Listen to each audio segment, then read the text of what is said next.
Oh, hey, happened faster than I thought.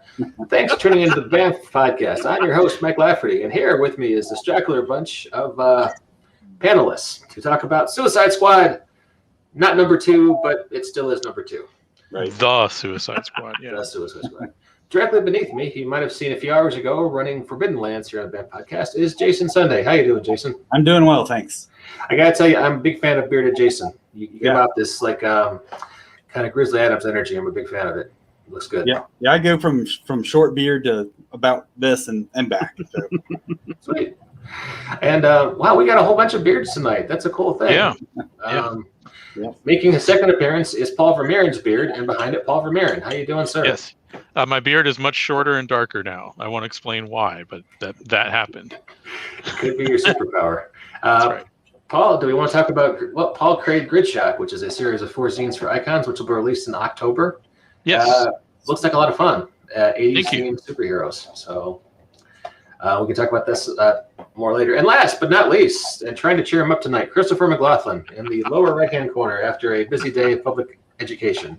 Yes. Commonwealth of Virginia. So welcome, sir. Yeah, we're in that pre-actual seeing students phase where a movie about people being forced to do really horrible things because they have an explosive charge in their neck and they'll die otherwise. It resonates. You really do feel that film. Ooh, that's all right. I think my job is bad some days, but let's talk about Suicide Squad while the trailer plays silently behind us. Who has a hot take and wants to go first?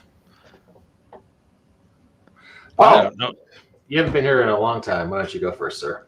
I don't know if I have a hot take. It's more of a lukewarm take, really.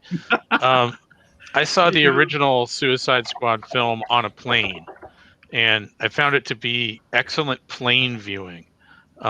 Didn't necessarily think it was a great movie, but I thought it was okay for something I watched on a plane. I would have pried the door open, so I salute you, sir. I wasn't a huge fan of it. I did read the John Ostrander run on Suicide Squad. I was a fan of that. I do like most James Gunn movies. I thought that this was a lesser James Gunn movie. I thought it was okay, but I didn't enjoy it as much as the other James Gunn movies I've seen. I didn't enjoy it as much as the Guardians of the Galaxy movies. And you have that inevitable comparison out of the way. This is very different from them in tone. Well, maybe not in tone, but at least in it's an R-rated film, so it's a little bit different that way. I liked it. I didn't love it. I thought it lulled pretty badly in the middle, but it got better again towards the end. I've got kind of like a random. It was a little odd to me because it felt like it couldn't decide if it was a sequel or not, which I guess is kind of like the deal with this movie. It's like it's not Suicide Squad 2, it's the Suicide Squad. I guess the first one was just a Suicide Squad. But no, I mean I liked it. I didn't love it, and I'll stop hogging the mic for a second. Let somebody else weigh in. All right, Chris, I can see the wheels turning behind your eyes, sir. What are you?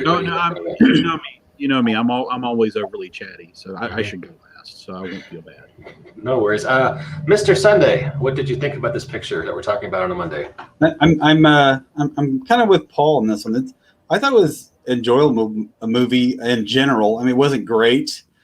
It was a fun ride, popcorn film, but I liked it a little better than the first one. But I think it doesn't meet the same level of enjoyment as, say, Guardians of the Galaxy had. But overall, I thought it was all right. But I'm really forgiving with movies. So, some people aren't, but I thought it was pretty good. Cool. Mr. Mclaughlin. Professor. I didn't spend years going to evil political science school to be Mr. Anyone. Kidding. You know I'm kidding. No, it's fine. I was raised in the drive-in where you go to see things that you should not want to see on a movie screen, but the fact that you're not supposed to enjoy the things you're seeing is the whole reason you go. And you figure out instantly, at least I did, that this is a $200 million drive-in movie. I mean, it's a film where unless you just walk in determined to be offended, and I'm sure there's a segment of the movie going public that fits that description, you're just going to laugh your ass off at people getting their heads blown off in like colorful, hysterical ways. I mean, it's a masterclass in how comedy is all timing. You know, even people getting their heads blown up can be hilarious if you time it right, and that's what this film is all about. And 3/4 of the way through it, I laughed more than I've laughed at a movie in years. I just thought this film was just hysterically, unrelentingly, unapologetically funny. And for the first 3/4 of the film, when it's about nothing, it's like I wanted to go buy extra tickets for the empty seats just to say thank you to the filmmakers for making this film and putting it out at the perfect time of year. The cast is perfect. Idris, I'm screwing up his name. I know. Elba, the guy who plays. He should be in every movie. He should be the new Michael Caine. He should just be in like every other movie. I don't care if he's in it for like 10 seconds. He should be in it because he is just amazing from start to finish. He's funny when he needs to be funny. He's dramatic. He's believable. He has gravitas. But again, there's not a bad choice in any of the casting, and it's just now. And I was surprised by the type of funny that it is. You know, there were I've heard a lot of comparisons to Deadpool, and I don't get it. No, because okay, now granted, other people's mileage may vary, but to me, the whole Deadpool breaking the fourth law, well, that gets old about 5 minutes into the first movie.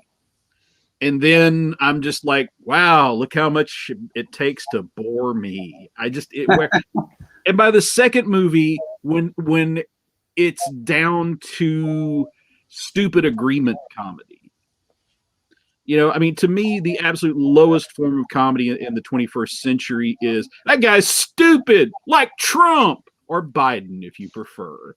But like when the whole joke is, I agree with your politics, everybody.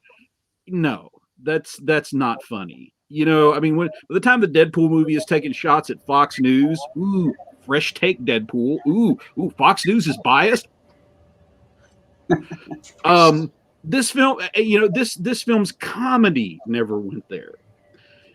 The problem it runs into, and don't get me wrong, I still would recommend that you see this film if you're listening and you're waiting for my verdict, not to plunk down your money, is when it tries to get serious.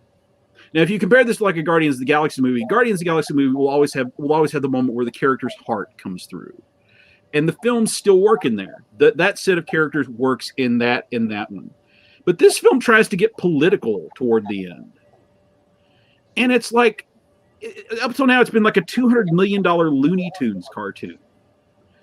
And so the effect is kind of like, okay, imagine you're watching like Bugs Bunny and Elmer Fudd, and Elmer is trying to blow his head off with a shotgun. And he goes, ooh, you wascally wabbit. And all of a sudden Bugs turns to him and goes, Doc, abortion stops a beating heart. And you're like, what the fuck? Where did this come from? I mean, when this $200 million cartoon starts to try to talk about Cold War politics and foreign policy, and I'm like, it's not that it's wrong, and again, not that it would shock anybody that the U.S. made some regrettable choices during the Cold War, but it's just such a random thing. It could not have been weirder if King Shark had stopped and gone, King Shark want to talk about ranked choice voting. It's better for people and more fair to third parties. Where is this even coming from? Now, when it switches back to the funny, you know, it sticks the landing. But it's just of like all the films that chose to get political, of all the films we didn't need to get political, it's this one. So other than that one WTF metaphor, honestly, it reminded me all too much of, like, you know, Zack Snyder's name is in the credits as an executive producer And it's like I won't allow you to use my name unless you put at least one bit of grimdark nonsense that's completely inappropriate for the material. Okay, Zach, what you got? And so yeah, other than that, it's inexplicable. I mean, it doesn't even. It's the one thing there that totally doesn't make sense for a James Gunn film. But again, I was 95% just completely and utterly pleased with this film, and highly recommend that you go see it. You know, me and my good buddy Starro. I've never seen anybody criticize a movie they enjoyed quite so much as you do, Chris. All right, let's see Starro. You say that's 300 points of articulation. 300 points in game. If you want to add this back to your army, it's 300 points. Oh, that's hero clicks. Yeah, wow. It's a little present to myself for not killing anybody at work today. That's impressive. Thank you.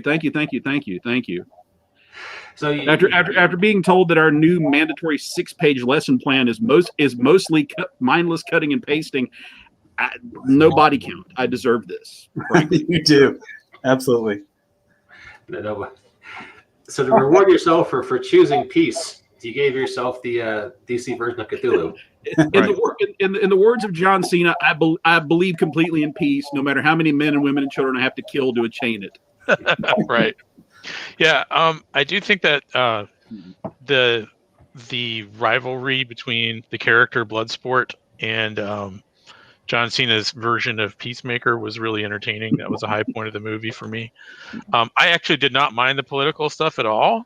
Just to provide a counterpoint, I welcomed it at that point. I was getting tired of the nonstop, wacky hijinks. I kind of felt like they tried to make it serious by making Bloodsport a deadbeat dad, which they also did with Deadshot in the first one, which was kind of weird. It's like, oh, we're doing this again. But hey, Jacob. Sorry, I thought this was an hour from now, not now. Time zones suck. I'm sorry, man. Go ahead. Oh, but I was just going to say that that attempt at gravitas didn't work for me at all. But I did kind of like, not so much the revelation that the U.S. government had done bad things. I mean, that's fine. I don't have a problem with that whatsoever. But I liked the kind of they tried to kind of contrast like what was going on with Rick Flag and like his approach to patriotism and Peacemaker, and I thought that was at least sort of interesting. So I appreciated that. This has nothing to do with your criticisms at all, but when Starro does show up, it's a very weird combination of goofy looking and disturbing, and it really worked for me. When it starts shooting baby Starros out of its armpits, it's just one of the weirdest images I've ever seen in a film. I would never have imagined would be in a blockbuster. It's just very strange, and whether or not it is a blockbuster is an open question because it hasn't really made any money apparently. But I don't know if you can necessarily blame the filmmakers for that. Yeah, it's amazing how creepy Starro is, given that in his debut he was killed by quicklime by the JLA's hippie sidekick. Right. So, yeah. I see that we've got a hot take here. Shadi Vera, frequent commenter and one-time guest on the show, says, "So hot take, not an insult to John Ostrander's wonderful Suicide Squad run." No, I wouldn't say it was. I think that's more of a warm take, Sean, but I'll allow it. Yeah, I agree with that hot take. And round of applause to James Gunn for putting Ostrander in the movie. Oh, did he? Yeah. Was he Starro? He should have been. No, he's a mad scientist, and apparently he had the time of his life doing it. Oh, sweet. Jacob Blackman, our rogue panelist who just arrived from the Oklahoma. What can you tell us about your take on this movie? Okay, well, I am a pretty big fan of the movie. I enjoyed it for the most part. I did have a huge problem with the opening because I know a lot more about who these characters are than a lot of other people do, and apparently certainly more than the writers do. Because as soon as Mongal entered that entered that fray. That should have been it. Because for those who are not familiar with Mongal, she is the daughter of Mongol, who is a guy who smacks around Superman for fun. So the fact that she was taken out so quickly and, by bullets and fire is just BS. Yeah, I agree. Otherwise, I felt the movie was fine. There are characters I felt should have survived because I know what their powers are, and they shouldn't have never been taken down by basic sidearms or any human weapons at all. But it is what it is. And right. Otherwise, you have what I'm sure everyone else is saying. The fact that Deadshot wasn't in here, despite the fact that the role for Idris Elba was obviously written for Deadshot. You still have the teenage daughter as his motivation, and he's a great soldier and firearms guy. All of that going on. Otherwise good, and I loved the fact that Harley was still following the path that Harley had set up in Birds of Prey. The fact that she was still recovering from her past relationships. Still on the redemption arc. Yep. All right. Cool. So what's the deal? What's the deal with Idris Elba and Smith? These guys are playing the same character, but Idris Elba didn't want to play the same character because he thought it'd be weird. They wanted to leave the door open for the Fresh Prince to come back and suck his Deadpool in a future movie. Yeah. And there are plenty of other gun characters for DC to introduce. So, right. All they had to do is segue to one of the others, and, they got them. Yeah. Yeah, that was one of the things I thought was interesting about the movie, and this is I guess this will be my comic book guy nitpick, which is that there's a part in the movie where they're like, we gotta watch out for these metahumans, or meta powers. And I was like, well, most of these guys don't have any powers. Most of them are just gun people, but that's okay. That's an incredibly tiny nitpick. Yeah, I guess it's a conceit of the genre, but when one of your characters is literally a dude with boomerangs. Yeah. And that was another one of my issues. Is just you don't throw away Captain Boomerang. This guy fights the Flash. He is a badass supervillain, despite everyone trying to constantly make him a joke. One of the best representations I've ever seen of Captain Boomerang was in the DC series Arrow, when he showed up there and he just tore people up because he's Captain freaking Boomerang. I agree. Yeah. Are we saying Captain Boomerang died in this movie? Is that what you're telling me, Jacob? Yes, Captain Boomerang dies at the beginning of the movie. Yes, he does. I thought it was great personally, but I don't really care about Captain Boomerang. No, you really do spend 2 hours not missing any of those people except the Weasel. Yeah, they do. The Weasel is basically a CG Bill the Cat. Yeah. Oh, Yeah. that's great. That's a good 80s callback. Perfect. Yeah, no, but he's really fun, and unfortunately, he's not in most of the movie. He's not around for most of the movie. I'm guessing enough Weasel. I think you get the perfect amount of Weasel. Yeah, you're right. If they did any more with him, it'd probably get old. I'm guessing the detachable kid probably doesn't make it to the end of the movie either. No, He prefers to be known as TDK. Yes. And that was another one of my gripes is when you are assembling a team for a mission, you would think to assemble them based on their powers and specialities. You don't send TDK to take on an army. Yeah. You send TDK to break into a facility and steal things through narrow pipes that no one else can get to. They were to die. They were sending to die to make a distraction for anybody else. Except the problem is that Rick Flag was part of the team that was sent to die. You don't send Rick Flag in the death team. I think they were banking on Rick Flag surviving. But, so Dale Russell says, I really like Bloodsport's armor/arsenal. Do you guys agree with that? It was pretty cool looking. Yeah, it was neat. I liked it. I mean, I don't think I only read Bloodsport's first appearance, I think, like in Man of Steel back in the day. I don't think he had that at the time, but I thought it was pretty cool. I mean, because it would be kind of boring if he was just a guy that had kryptonite bullets and there's no Superman in the movie. It's like, that's not really going to do much for you. As a kid, we went to see truckloads full of moonshine blow up. And these days, you go to see guys with CGI guns. So there you go. That was your truck full of moonshine blown up. Yeah. Right.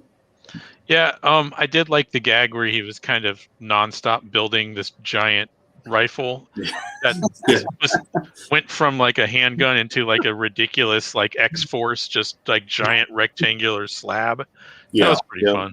Play off of one of my favorite Naked Gun 33 1/3 gags.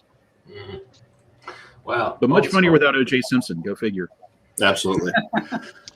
Yeah, usually he brings a lot. No, anyway, sorry. Yeah, sure. You guys, Paul and Chris together. You guys have an affection for the same eras of film and pop culture. So, speaking of pop culture from the '80s, good God, Jason, I love that shirt. Thanks. Yeah, we've got a whole martial arts thing going on right now. Yeah. Oh yeah, we do. That's awesome. I'm just wearing Elvira. Oh, okay. Yeah, that works. I bet she could probably take out, Jean-Claude Van Damme. Well, she could show up on Suicide Squad.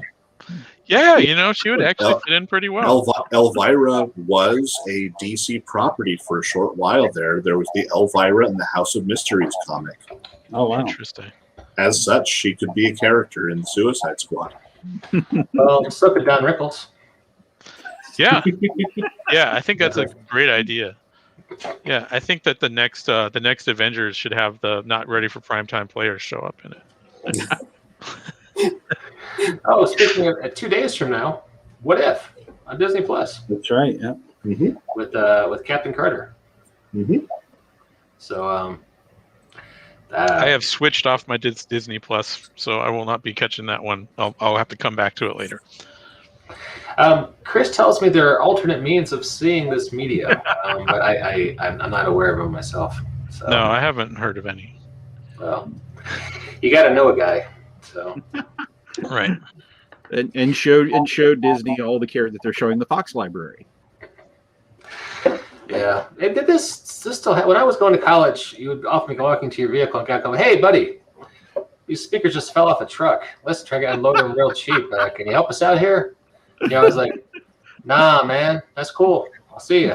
I don't know if that happens anymore. Those guys are just doing business on, eBay these days. But right on. So if there's going to be a Weasel spinoff, it's got to be a prequel, right? Right. No, Weasel lives. Weasel was revealed to have survived at the tail end of the movie. Stay for the credits. There's an after credit scene. There is, of course, a post-credit scene. I think there's technically two. I think the Weasel. Oh, is there? Oh, that's right. Yeah. At the very end. Yeah. Yeah. Yeah. Well, it just sets up the Peacemaker. Yes, series. indeed. Yes, indeed. Can John Cena carry a movie on his own? Because he hasn't up until now. He's been making movies for 5, 7, 10 years. Yes, but he's been making them with Vince McMahon. Okay. Yeah, he's been making WWE movies, so Mostly, those are geared towards them. So I would be interested to see if he could carry a non-WWE movie on his own.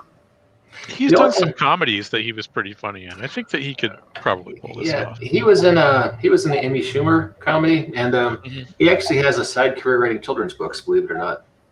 So, well, he's a charismatic guy. Sure. There's nothing with that. But it's just there's a difference between wrestling acting charisma and standard acting charisma, and there is some interlaps, but not everyone can pull it off. Yeah, but there's a difference. There's a difference. Cena is the last guy who's still competing to any great extent or another that was trained in the old school, that to make your wrestling character, you turned up to 11. Mm-hmm. So the reason that he got over with the fans, and the reason that he is still the one guy that can still pop a crowd and a buy rate, is because he's the only one that's not there reading scripted lines, playing a character that was assigned to somebody. right. So if anybody could carry over into a legit film career out of anybody wrestling today, it would be Cena. Also, have you seen his calves? My God, definition. Yeah, he is definitely looking enhanced in this film. We'll put it that way. Yeah. I ran into him actually at a museum here in Tampa Bay. I went to the Salvador Dali Museum. He was there, and very few people recognized him because he had grown his hair out. He had like kind of longish, floppy hair, and a lot of people, like John Cena, has an extremely bizarre fashion sense. He wears like zoot suits. Like he has these like custom made, really weird suits. And I think he wears them just to distract people from who is in the suit. So people were just like, who's this weird looking dude in this suit? And I'm like, it's John Cena. And like, when I was leaving the museum, I could hear security guards arguing whether or not that was him. And I'm like, no, that was totally him. They're like, I don't know. Yeah. Anyway, he lives around here. So a lot of wrestlers live down here. One of the things that I miss about the old Deadspin website was they would collect reader stories, and they had a whole thread of like real life encounters with pro wrestlers. And I think my favorite from that batch was a guy had to take his preteen daughter and all her friends to see some boy band concert. And the only way he made it through it was they had like a dad room. They had like a soundproof room where all the dads could go and like just text until the show was over.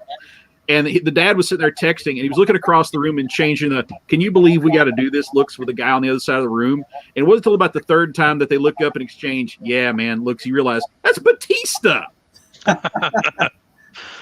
Nice. Well, you guys just trumped my celebrity stories. So we're sharing celebrity stories. Jason, you got a good one? Yeah, actually, when the oil spill happened, BP oil spill happened, I was working for the sheriff's office in Escambia County, Florida, and I was one of the guards assigned to President Obama. I was about 100 feet from him whenever he flew, or he drove in, and he met the sheriff, and they escorted him down to the beach, and he kind of looked at the water and saw the oil and was like, yep, and then turned around and left. Well, what can you say, right? Yeah. Problem solved. They shouldn't have done that. All right, next meeting. So, well, hey, this is the lull in the podcast I've been waiting for. Okay. Because I have something to announce. We're cashing in. We're selling out here at the BAMF podcast. We now have pint glasses. Look at that. Nice. Imagine how refreshed you would feel with this in your hand. Especially with the drink in it. Oh, yeah. Exactly. No, just with the glass in your hand. Just with the glass in the hand. And t-shirts. Right on. T-shirts. And And stylish basic black. stylish basic. Black goes with everything. It's slimming. It is slimming. And that's important for many of our fans. Let's not lie. So, I'm wearing a black shirt right now. Hey. I am also wearing a black shirt. I can't throw a single stone. So just going to put that out there. If you're interested, I'll have the link in the show notes. So you too can be stylishly outfitted in BAMF gear. So there we go. Any closing thoughts? I don't want to wrap things up too quick. Everyone a chance to speak their mind. Anyone have closing thoughts before we call this podcast? I find it very amusing how many people were in this movie that were former Marvel stars. Now that their characters are dead, they went into a DC movie and had a lot of their characters die. Yeah, that is true. This is 2 point. Paul, closing thoughts? I enjoyed the movie. Okay. Did you want me to shill? I can shill. Oh, if you want to show, we can. We were previously talking about how Paul does Icons RPG content, and he had a Kickstarter earlier this year that was kind of post-apocalyptic / 80s themed. Which you might get that idea from this Trapper Keeper vibing art. Yeah, thank you. Yeah, So that funded earlier this year. It was a mild success. I learned a lot from doing that Kickstarter. That is projected to be done in October, and I see no reason why that wouldn't be the case. It's in layout right now. Everything else is done, so I'm pretty sure that will be ready to go in October as promised. It'll be 4 zines, kind of covering this whole world, and the character classes or templates and all the other kind of stuff that's in there. They're not really classes. I mean, this is icons. But I'm looking forward to that being done. I've been working on it for years. I'm glad I finally pulled the trigger on it, and it's going to be ready to go soon. And I hope people like it. We'll have you back on October to talk about it because it looks like a lot of fun. I'm looking forward to playing it. So thank you. That should be fun.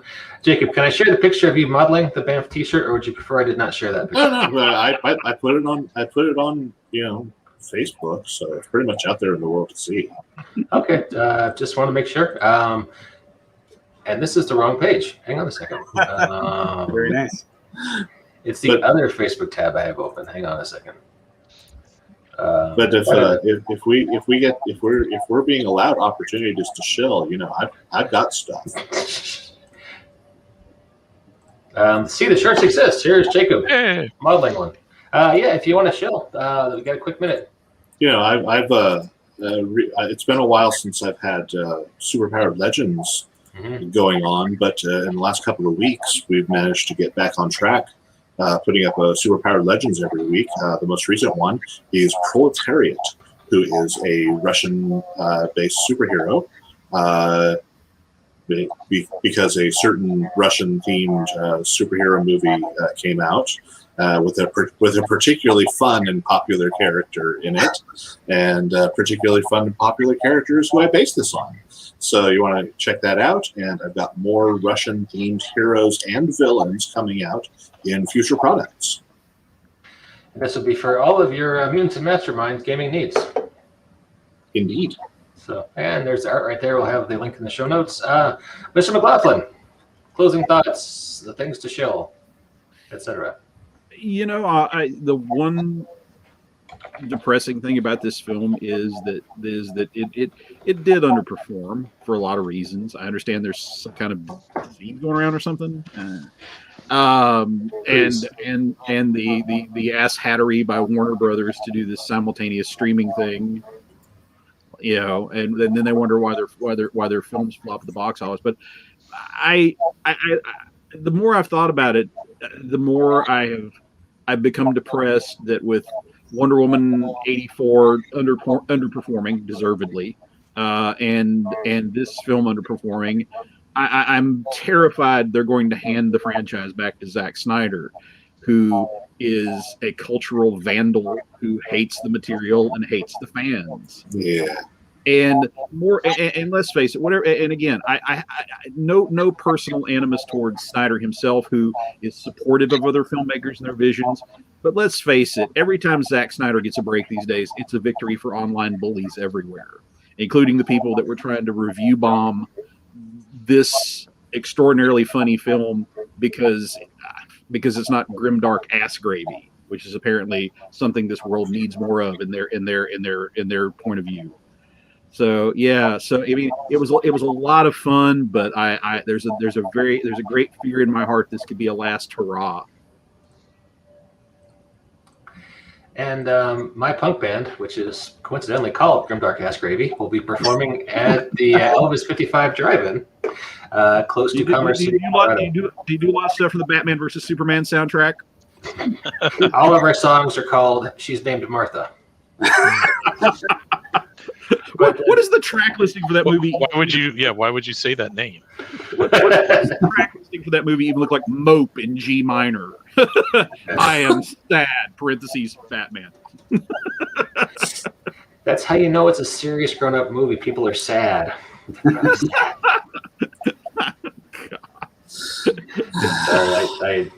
That's low hanging fruit. I feel bad for even making Zack Snyder movies. It's all right. Well, hey, thanks everybody for coming out. Last call. Comments, thoughts. Jason, any closing thoughts? Yeah, if you've been liking our Forbidden Lands playthrough, they're doing a Kickstarter right now for Books of Beast and the Blood March. So that's got about 16 days left. So check it out. It's doing really well. And we will have that in the show notes too. Yeah, we should really mention that since we've been playing their game for like 3 weeks now. Yep. That is Book of Beasts and Blood March. I think we're playing Blood March, aren't we? No. Okay. Weatherstone. We're going through Weatherstone. Weatherstone, that's right. Okay. And there is the link. And let me just share that Kickstarter page because I have it handy because I have 5 million tabs. There we go. Nice. Wow, good Lord. That's no Avatar, but they're not doing bad, are they? No, not too bad at all. No, these guys, they know what they're doing. I wish I did, but more power to them. That's it. Yeah. Well, I mean, they launched their One Ring Kickstarter the same day I launched Gridshock, so they were obviously scared. They're like, we got to bring out the most popular, fantasy setting of all time to try and stop this guy. And, we got to get in front of that and cut him off before it becomes. Yeah.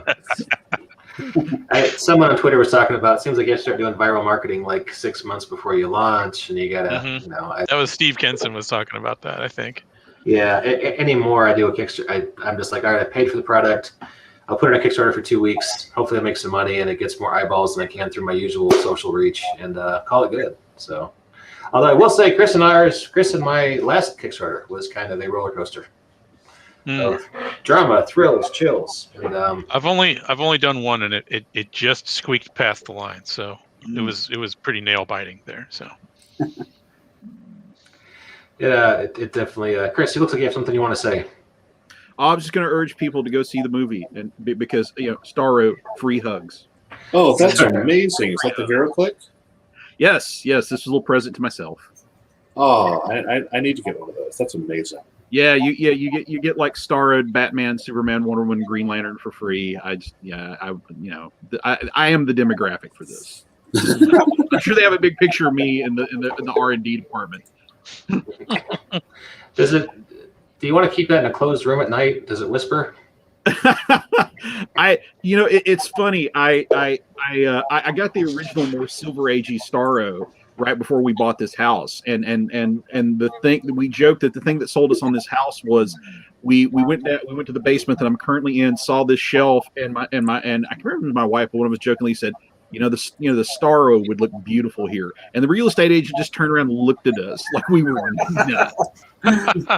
That's fantastic. Because we are, you can't deny it at that point. But yeah, it's been the Starro shelf since we bought the place.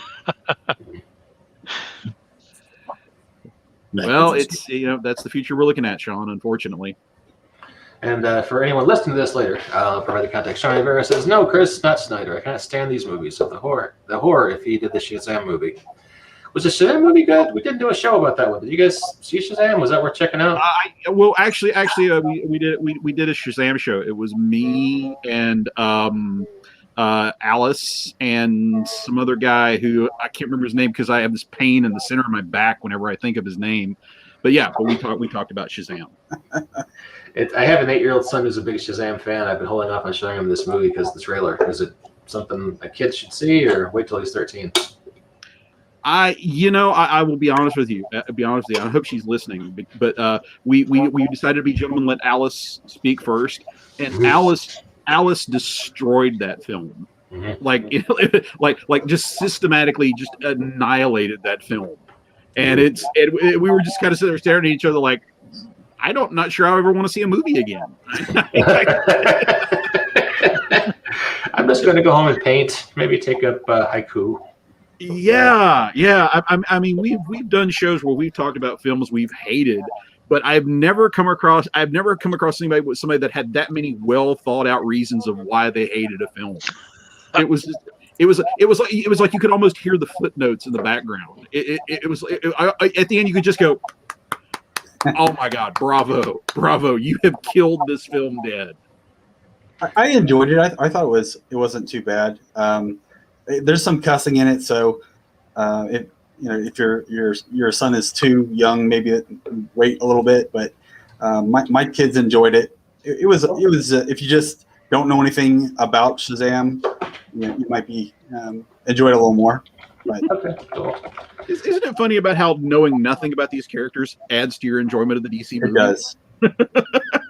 I think in general that's probably the case with even the Marvel films, because a lot of my family know nothing but what they see on the film. But the Marvel films work for people that don't know the source material, but they will still throw you some bones, like Howard the Duck popping up in the first Guardians of the Galaxy movie, or the first Thor movie where he goes undercover as Dr. Donald Blake. Right? There are little taps on the shoulder. Yeah. I mean, at no point does they look in the screen, but they kind of do at the same time. All right. Thanks, everybody, for coming out. This was a lot of fun. We should do this again. To all of our listeners and viewers out there, please, sorry I have to say it because I'm on YouTube, like and subscribe. And, hey, we have a Patreon. You should do that. Or we're on Buy Me Coffee. Or, hey, you could buy a BAMF pint glass and put a beverage of your choice in there, Gatorade or something stronger. Or a T-shirt if it's a lot more drink inside. Yeah. You fill up the holes. You can soak the T-shirt and that. All right. I am not obligated to play the musical video outro, so just give me 1 second.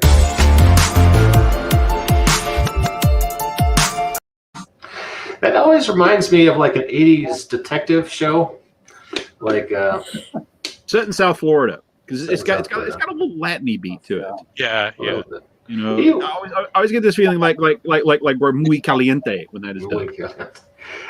Do you know? I was reading an article about Miami Vice. We should do a show about, because God, like everybody got their start on Miami Vice. Willie Nelson played a coke dealer in Miami Vice. Yeah, I saw that on Twitter. I did not know this. I have actually not watched very much Miami Vice. I should though. It was a big deal when I was in junior high, and I just didn't give a shit. So I missed that whole thing completely. Yeah, so. I mean, I was alive at the time, but I think I was probably just slightly too young and just didn't care. So I think it was really girls who liked it. But I think that's the demographic. So, all right. Thanks everybody for listening and watching. Thanks to my panelists, and we will catch you next time on the BAMF podcast.